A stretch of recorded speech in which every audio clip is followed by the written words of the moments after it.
नमस्कार जय हिंद साथियों, स्वागत है आपका एग्जाम सर स्टडी में। इस वीडियो में हम डिस्कस करने वाले हैं यूपी टेट के लिए प्रीवियस ईयर पेपर यानी कि आपके पिछले पेपर के महत्वपूर्ण क्वेश्चन को इस वीडियो में हमने रखा है, जो कि आपका बाल विकास एवं शिक्षा शास्त्र का वीडियो होने वाला है। चलिए दोस्तों स्टार्ट करते हैं अपने पहले क्वेश्चन के साथ। हमारा पहला क्वेश्चन है, मानव विकास का प्रारंभ होता है।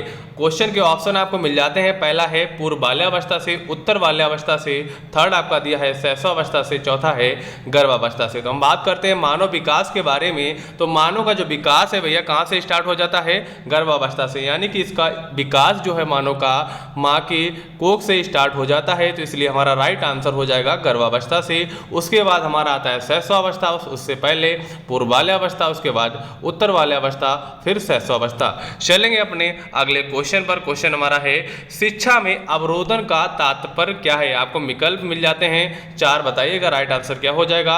ऑप्शन आपका पहला है बालक का विद्यालय ना जाना, तो ये गलत हो जाएगा। दूसरा है बालक द्वारा विद्यालय छोड़ देना, और तीसरा हमारा दिया है किसी बालक का एक वर्ष से अधिक समय तक एक ही कक्षा में रहना, तो ये हमारा सही आंसर हो जाएगा। अवरोधन का मतलब हो जाता है कोई भी बालक एक कक्षा में अधिक समय तक पढ़े, यानी कि जैसे कि आपका क्लास 4 जो है 1 साल के लिए होता है, लेकिन बालक जो है 2 साल पढ़ रहा है, तो इसका मतलब अवरोधन हो रहा है। या बालक उस क्लास में फेल हो गया या उसने परीक्षा नहीं दी, तो इसका मतलब उसका अवरोधन रहा, तो राइट आंसर हमारा सी हो जाएगा। यानी कि किसी बालक का 1 वर्ष से अधिक समय तक एक ही कक्षा में रहना क्या अवरोधन कहलाता है। चलेंगे अपने अगले क्वेश्चन पर। क्वेश्चन हमारा है, बच्चे की वृद्धि मुख्यतः संबंधित है। हम बात करते हैं वृद्धि के बारे में। हम अगर बात करेंगे वृद्धि के बारे में, तो वृद्धि जो हमारी होती है क्या होती है? शरीर की वृद्धि होती है। अगर विकास की बात करते हैं तो विकास हमारा सामाजिक विकास भी होता है, भावात्मक विकास भी होता है, नैतिक विकास भी होता है। लेकिन सिर्फ अगर वृद्धि की बात की जाए तो हमारा हमेशा राइट आंसर हो जाएगा शरीर से संबंधित है, यानी कि शारीरिक विकास से संबंधित है। चलेंगे अपने अगले क्वेश्चन पर। क्वेश्चन हमारा है, बाल विकास में गुणात्मक परिवर्तन की पहचान क्या है? हम बात करते हैं गुणात्मक परिवर्तन के बारे में, जो कि शरीर के वजन में होता है। यानी कि अगर वजन की बात करते हैं तो इसमें हमारा क्या गुणात्मक परिवर्तन होता है, तो राइट आंसर हमारा वजन हो जाएगा। तो इसलिए हमारा सही आंसर ए हो जाएगा। चलेंगे दोस्तों अपने नेक्स्ट क्वेश्चन पर। क्वेश्चन हमारा दिया है कि विकास की किस अवस्था को कोल तथा ब्रूस ने संवेगात्मक विकास का अनोखा काल कहा है? यानी कि आपको बताना पड़ेगा जो मनोवैज्ञानिक हैं कौन, कोल तथा ब्रूस ने संवेगात्मक विकास का अनोखा काल किस अवस्था को कहा है।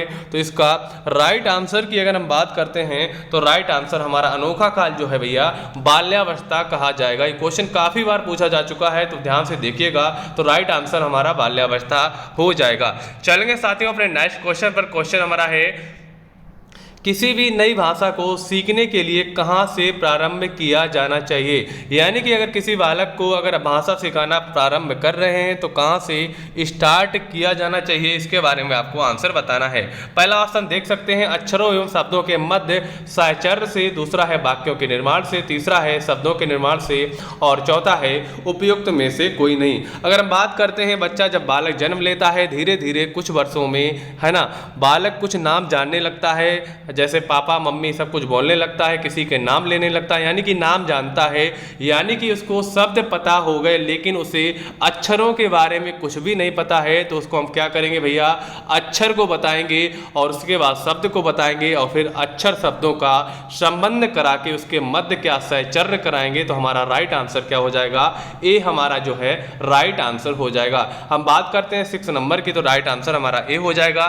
चलेंगे साथियों अपने अगले क्वेश्चन पर। क्वेश्चन हमारा है, निम्न में से कौन सा संवेग का तत्व नहीं है? हम बात करते हैं संवेग के बारे में। क्या व्यवहारात्मक जो हमारा है व्यवहार है हमारा संवेग के अंतर्गत आता है? बिल्कुल सही है। दैहिक भी हमारा एक संवेग है, संज्ञानात्मक भी जो है हमारा ये भी एक संवेग है। लेकिन हम बात करते हैं संवेदी के बारे में। संवेदी जो हमारा इस संवेग के अंतर्गत नहीं आता है, तो हमारा राइट आंसर जो क्या हो जाएगा? डी हमारा जो है राइट आंसर हो जाएगा। क्या हो जाएगा? 7 का जो हमारा डी है ये हमारा राइट आंसर हो जाएगा। चलेंगे अपने अगले क्वेश्चन पर। क्वेश्चन है, संज्ञानात्मक क्षेत्र का सही क्रम क्या होता है। हम बात करते हैं संज्ञानात्मक क्षेत्र के सही क्रम के बारे में, तो हम इसका सही क्रम क्या हो जाएगा, अगर इसके आंसर की हम बात करेंगे, ये किसने दिया, ब्लूम ने बताए थे। संज्ञानात्मक क्षेत्र के 6 क्या बताए थे, 6 इनके क्षेत्र बताए थे, इसके बारे में जान लेते हैं। तो उनके अनुसार क्या होता है, उन्होंने बताया भैया किसी चीज़ का पहले क्या होगा, ज्ञान होगा, ज्ञान के बाद उसके बाद में अवबोध होगा, उसके बाद क्या बालक अनुप्रयोग करेगा, अनुप्रयोग करने के बाद उस चीज़ का विश्लेषण करता है, विश्लेषण के बाद संश्लेषण करेगा, और उसके बाद क्या लास्ट में रिजल्ट जो क्या है भैया, मूल्यांकन करेगा। ये क्रम आपको याद रखना है, ध्यान से समझ लीजिएगा। पहले हमारा ज्ञान होता है, अवबोध होता है, अनुप्रयोग होता है, फिर विश्लेषण, फिर संश्लेषण, फिर मूल्यांकन। ये क्वेश्चन बहुत इंपॉर्टेंट है। राइट आंसर हमारा डी हो जाएगा, डी हमारा इसका राइट आंसर हो जाएगा। ये ब्लूम द्वारा दिए गए थे। चलेंगे अपने अगले क्वेश्चन पर। क्वेश्चन हमारा है, निम्न में से कौन सी बात की बाल्यावस्था के बौद्धिक विकास की विशेषता नहीं है। हम बात करते हैं क्या है, बाल्यावस्था के बौद्धिक विकास की विशेषता कौन सी नहीं है। तो राइट आंसर आपको बताना है। पहला दिया है भविष्य की योजना की सूझबूझ, दूसरा है विज्ञान की काल्पनिक कथाओं में अधिक रुचि, तीसरा है बढ़ती हुई तार्किक शक्ति, और चौथा है काल्पनिक भावों का अंत। हम बात करते हैं अगर बालक की बाल्यावस्था के बारे में, तो कभी भी भैया बालक जो है भविष्य की योजना की सूझबूझ कभी नहीं रखता है, ना कभी सोचता है। तो यानी कि ये बाल्यावस्था की विशेषता बिल्कुल नहीं है। अगर हम बात करते हैं बी नंबर की, काल्पनिक कथाओं में अधिक रुचि, बिल्कुल सही है। इसके अलावा बढ़ती हुई तार्किक शक्ति भी होती है, काल्पनिक भय का अंत भी हो जाता है। यानी कि बालक जब छोटा होता है तो उसको बहुत सारे भय डर बताए जाते हैं, यानी कि यहाँ जाओगे तो ये होगा, वो जगह डरा कर रखा जाता है, लेकिन उसके क्या होता है, बाल्यावस्था में डर खत्म हो जाता है। लेकिन उसके अंतर्गत भविष्य की योजना की सूझबूझ नहीं आती है। जो कब आती है, ये किशोरावस्था में आती है। ये विशेषता जो है किशोरावस्था की है, तो इसलिए राइट आंसर हमारा क्या, ये हमारा राइट आंसर हो जाएगा। चलेंगे दोस्तों अपने अगले क्वेश्चन पर। क्वेश्चन हमारा है, इनमें से कौन मनोवैज्ञानिक भाषा विकास से संबद्ध है। हम बात करते हैं मनोविज्ञान के बारे में, इसमें से कौन सा है भैया जो भाषा विकास से संबंधित है, यानी कि भाषा विकास के बारे में किसने बताया था। तो राइट आंसर हमारा क्या हो जाएगा, चॉम्स्की जो इसका राइट आंसर हो जाएगा। यानी कि मनोवैज्ञानिक का नाम क्या है, चॉम्स्की है, तो हमारा सी इसका राइट आंसर हो जाएगा। चलेंगे साथियों अपने अगले क्वेश्चन पर। क्वेश्चन हमारा है, गिरोह अवस्था किस आयु वर्ग एवं विलंब विकास से संबंधित है। हम बात करते हैं गिरोह अवस्था के बारे में, तो इसका राइट आंसर क्या हो जाएगा, इसके बारे में अगर हम बात करेंगे तो गिरोह अवस्था की अगर बात करते हैं, यानी कि बालक जब अब क्या करता है कि भैया बालक अपने सहपाठियों के साथ गिरोह बना के रहने लगता है, यानी कि एक साथ साथ रहने लगता है, तो इस अवस्था को क्या कहते हैं, ये कौन सी अवस्था होती है, तो इसके बारे में हम जान लेते हैं। तो ये हमारी हो जाती है 8 से 10 वर्ष की जो अवस्था है, सामाजिकरण की जो अवस्था है ना, ये हमारी क्या गिरोह वर्ष की अवस्था कहलाती है, बालक की गिरोह अवस्था कहलाती है। चलेंगे दोस्तों अपने अगले क्वेश्चन पर। अगला क्वेश्चन क्या है देख लेते हैं। क्वेश्चन है, संज्ञानात्मक संप्राप्ति का न्यूनतम स्तर क्या है। अगर हम बात करते हैं संज्ञानात्मक संप्राप्ति के बारे में, अभी आपको हमने बताया था सबसे पहले क्या आता है, सबसे पहले हमारा क्या आता था, उसमें ज्ञान आता है, और सबसे बाद में क्या आता है, मूल्यांकन आता है। यानी कि उसमें हमने आपको बताया था सबसे पहले आपका ज्ञान आता है, फिर आपका अवबोध आता है, फिर आपका अनुप्रयोग आएगा, फिर विश्लेषण आएगा, संश्लेषण आएगा, उसके बाद मूल्यांकन आएगा। अगर सबसे बाद का पूछा जाए उच्चतम वाला, तो मूल्यांकन आएगा, सबसे पहला यानी कि न्यूनतम ज्ञान आएगा। तो राइट आंसर हमारा क्या हो जाएगा, ए हो जाएगा। चलेंगे साथियों अपने अगले क्वेश्चन पर। क्वेश्चन हमारा है, अधिगम अनुभव और प्रशिक्षण के परिणाम स्वरूप व्यवहार में परिवर्तन है, यह कथन किसके द्वारा दिया गया था। राइट आंसर की हम बात करते हैं तो ये किसके द्वारा दिया गया था। अगर हम बात करते हैं अधिगम अनुभव के बारे में, तो ये जो है भैया गेट्स एवं अन्य द्वारा दिया गया था। मनोवैज्ञानिक का नाम क्या है, गेट्स एवं अन्य है। चलेंगे अपने नेक्स्ट क्वेश्चन पर। नेक्स्ट क्वेश्चन है, निम्न में से कौन सा शारीरिक विकास का एक प्रमुख नियम है। यानी कि हम बात करते हैं शारीरिक विकास के बारे में, तो इसमें से कौन सा एक नियम है। हम बात करते हैं पहले इसके आंसर के बारे में, ऑप्शन देख लेते हैं।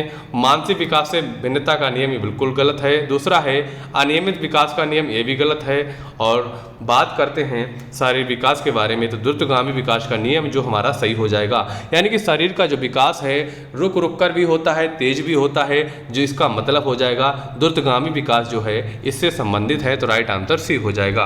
अगला क्वेश्चन है, बच्चों के सामाजिक विकास को प्रभावित करने वाले कारक कौन कौन से हो जाएंगे। हम बात करते हैं बच्चे के सामाजिक विकास के प्रभावित करने वाले कारक के बारे में, तो राइट आंसर की हम बात करेंगे। अगर बच्चे की बात करते हैं, समाज के बारे में बात करते हैं, तो इसका राइट आंसर हमारा बी हो जाएगा, क्योंकि सामाजिक परिवेश जन्य तत्व यानी कि जो हमारा समाज है ना, उसमें बहुत कुछ आपको देखने को मिलेगा। यानी कि जो सांस्कृतिक, जो आपका समाज सांस्कृतिक भी भिन्न भिन्न होता है, मानसिक भिन्नताएं भी सबकी अलग अलग होती हैं, नैतिक भिन्नताएं भी भिन्न भिन्न होती हैं। यानी कि जैसी भी भिन्नताएं समाज में होंगी वैसे ही बालक सीखेगा। यानी कि बालक जो है कहाँ से प्रभावित होता है, सामाजिक परिवेश जन्य से प्रभावित होता है। तो बी हमारा राइट आंसर हो जाएगा। अगला क्वेश्चन है, निम्न में से कौन सा विकास का सिद्धांत नहीं है। हम बात करते हैं इसमें से विकास का सिद्धांत कौन सा नहीं है। इसमें दिया पहला है अनुकूलित प्रत्यावर्तन का सिद्धांत, दूसरा है निरंतर विकास का सिद्धांत, परस्पर संबंध का सिद्धांत, और लास्ट वाला दिया है समान प्रतिमान का सिद्धांत। अगर आपने डीएलएड पढ़ा हो, चाहे बीटीसी चाहे बीएड में पढ़ा होगा, कभी आपने ये वाला सिद्धांत नहीं पढ़ा होगा। अनुकूलित प्रत्यावर्तन का सिद्धांत जो है ये हमारा विकास के अंतर्गत नहीं आता है, तो हमारा ये गलत हो जाएगा। ये हमारे तीनों सही हैं, इसलिए हमारा राइट आंसर ए हो जाएगा। चलेंगे साथियों अपने अगले क्वेश्चन पर। क्वेश्चन हमारा है, विकास के परिणाम स्वरूप नवीन विशेषताएं और नवीन योग्यताएं प्रकट होती हैं, यह कथन किसने दिया है। अगर बात करते हैं कथन के बारे में, तो ये कथन किसने दिया है, ये कथन दिया है गैसल ने दिया है। राइट आंसर क्या हो जाएगा, ए इसका राइट आंसर हो जाएगा। चलेंगे अपने अगले क्वेश्चन पर। क्वेश्चन है, विद्रोह की भावना की प्रवृत्ति निम्न में से किस अवस्था से संबंधित है। हम बात करते हैं विद्रोह की भावना की प्रवृत्ति के बारे में, तो ये किससे संबंधित है, ये हमारा है मध्य किशोरावस्था से संबंधित है। यानी कि आप किसी बालक से उस टाइम कहेंगे ये काम मत करो, ये मत करो, लेकिन वो क्या करेगा, तुम्हारा विरोध करेगा। इस आयु को क्या कहते हैं, ये आयु जो है 13 से 15 वर्ष के बीच की आयु होती है। यानी कि बालक उसमें विद्रोह करता है, आपकी बात नहीं मानेगा। इस आयु को क्या कहते हैं, मध्य किशोरावस्था कहते हैं। चलेंगे अपने अगले क्वेश्चन पर। क्वेश्चन है, विकास की किस अवस्था में बुद्धि का अधिकतम विकास होता है। हम बात करते हैं बुद्धि की अधिकतम विकास के बारे में कि किस अवस्था में होता है, तो ये होता है भैया, क्या होता है, किशोरावस्था में होता है। यानी कि उत्तर बाल्यावस्था और पूर्व क्या बोल सकते हैं, किशोरावस्था बोल सकते हैं। अगर इस आयु की बात करते हैं तो 14 से 16 वर्ष की आयु होती है। इसमें बालक का जो बुद्धि का विकास है बहुत तेजी से होता है, उसके बाद धीरे पड़ जाता है। तो हमारा राइट आंसर हो जाएगा किशोरावस्था, इसका राइट आंसर हो जाएगा। चलेंगे अपने अगले क्वेश्चन पर। क्वेश्चन है, शिशु का अधिकांश व्यवहार आधारित होता है। जो शिशु है उसका जो अधिकांश व्यवहार किस पर आधारित होता है, इसका आपको सही आंसर बताना है। तो इसका राइट आंसर क्या हो जाएगा, उसकी मूल प्रवृत्ति पर होता है। अगर हम बात करते हैं शिशु की मूल प्रवृत्ति क्या होती है, बालक छोटा होता है तो उसकी मूल प्रवृत्ति होती है क्या, रोएगा, हंसेगा, या स्वप्रेम की भावना होती है, यही उसकी मूल प्रवृत्ति होती है। क्योंकि शिशु है वो सब कुछ बोलना नहीं जानता है, उसकी यही मूल प्रवृत्ति है, हंसना, रोना और स्वप्रेम की भावना। चलेंगे अपने अगले क्वेश्चन पर। क्वेश्चन हमारा है, मनोविज्ञान का शिक्षा के क्षेत्र में सबसे बड़ा योगदान क्या है। अगर हम बात करते हैं मनोविज्ञान के बारे में, तो सबसे बड़ा योगदान क्या हो जाएगा, सबसे बड़ा योगदान हो जाएगा बाल केंद्रित शिक्षा।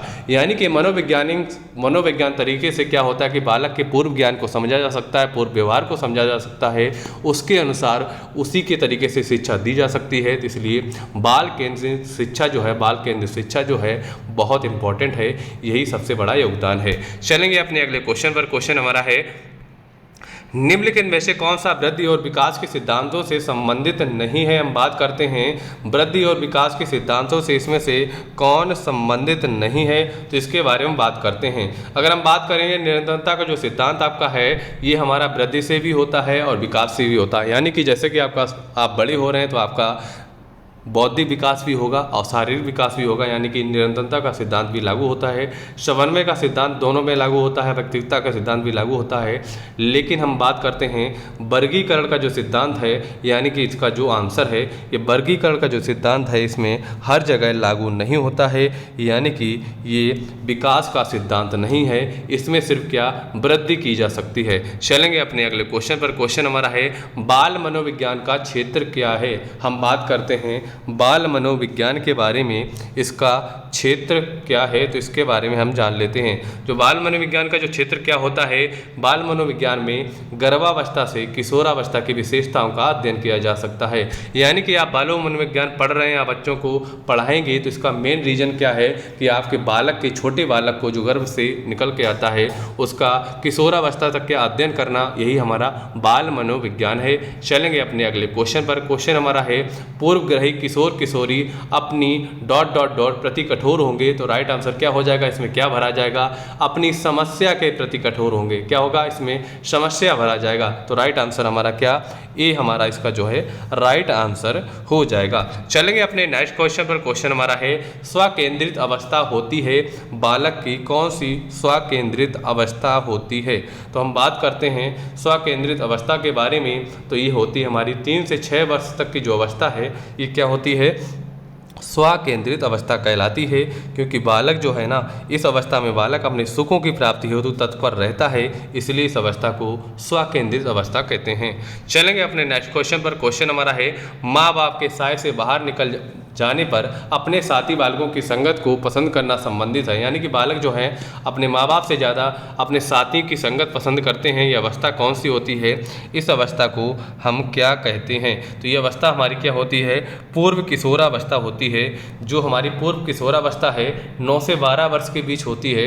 इसमें बालक जो अपने दोस्तों के साथ रहना ज़्यादा पसंद करता है, ना कि अपने पेरेंट के साथ रहना पसंद करता है। तो राइट आंसर हमारा बी हो जाएगा। चलेंगे अपने नेक्स्ट क्वेश्चन पर। क्वेश्चन हमारा है, मानसिक परिपक्वता की ऊंचाइयों को छूने के लिए प्रयत्नरत रहना संबंधित है, किससे संबंधित है, इसका राइट आंसर आपको बताना है। तो ये हमारा राइट आंसर हो जाएगा, ये हमारा किशोरावस्था से संबंधित है। किससे, किशोरावस्था से संबंधित है ना। क्योंकि इसमें बालक क्या किशोरावस्था के बाद परिपक्व हो जाता है, तो वो हमारे भविष्य के बारे में भी सोचने लगता है। तो ये हमारा राइट आंसर किशोरावस्था हो जाएगा। अगला क्वेश्चन है, बुद्धि एवं सृजनात्मकता में से किस प्रकार का संबंध पाया जाता है। तो ये संबंध हो जाएगा धनात्मक पाया जाता है। यानी कि अगर किसी बालक के अंदर बुद्धि बढ़ेगी तो उसके अंतर्गत सृजनात्मकता भी बढ़ेगी, अगर उसकी बुद्धि घटेगी तो उसकी सृजनात्मकता भी क्या है, घटेगी। तो इसलिए हमारा धनात्मक संबंध पाया जाता है। चलेंगे नेक्स्ट क्वेश्चन पर। नेक्स्ट क्वेश्चन है, सहसावस्था में बच्चों के क्रियाकलाप होते हैं। सहसावस्था में बच्चों के क्रियाकलाप कैसे होते हैं, तो राइट आंसर क्या हो जाएगा, सहसावस्था में बच्चों के क्रियाकलाप मूल प्रत्यात्मक होते हैं। कैसे होते हैं, मूल प्रत्यात्मक होते हैं। जैसे कि आपको बताया था, हंसना रोना ये सब उनके व्यवहार होते हैं। चलेंगे नेक्स्ट क्वेश्चन पर। नेक्स्ट क्वेश्चन है, बच्चों के सामाजिक विकास में ... विशेष महत्व है। अगर हम बात करते हैं बच्चों के सामाजिक विकास के बारे में, तो मेन महत्व किसका होता है, ये महत्व मेन है खेल का। यानी कि बच्चे जो है भैया खेल खेल में ही सीखते हैं। बच्चों को अगर खेलने को नहीं दिया जाएगा तो उनका सामाजिक विकास भी नहीं होगा। तो समाज में रहकर खेल खेल के बच्चे बहुत कुछ सीख जाते हैं। तो राइट आंसर हमारा ए हो जाएगा। अगर दोस्तों आपको हमारा वीडियो अच्छा लगा तो वीडियो को लाइक करें, अगर चैनल को सब्सक्राइब नहीं किया सब्सक्राइब कर लें, आगे आने वाले वीडियो आपको जिससे मिलते रहें। चलिए आपको मिलते हैं अपने अगले वीडियो के साथ, तब तक के लिए जय हिंद, वंदे मातरम साथियों।